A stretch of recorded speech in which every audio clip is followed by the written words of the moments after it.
Istana Saudara angkat bicara soal beredarnya foto dokumen reshuffle sejumlah menteri di Kabinet Indonesia Maju yang diduga bocor dan tersebar di media sosial. Dokumen tersebut diklaim sebagai informasi yang tidak benar alias hoax. Koordinator Staf Khusus Presiden Ari Dwi Payana memastikan tidak akan ada reshuffle atau kocok ulang kabinet yang akan dilakukan Presiden.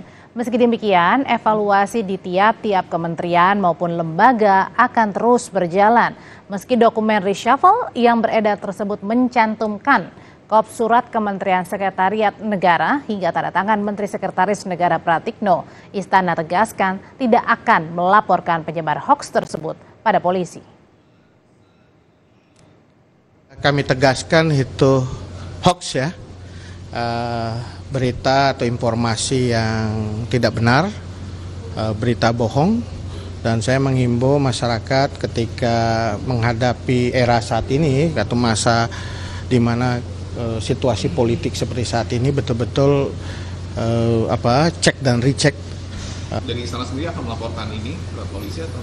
Ya, posisi saat ini kita mengedukasi masyarakat ya, lebih pada edukasi. Dalam waktu dekat Pak Mensesnek sudah menyampaikan tidak ada kabar untuk reshuffle. Tapi sekali lagi evaluasi itu terus dilakukan dan kemudian pengangkatan dan pemberhentian menteri itu adalah prerogatif Presiden.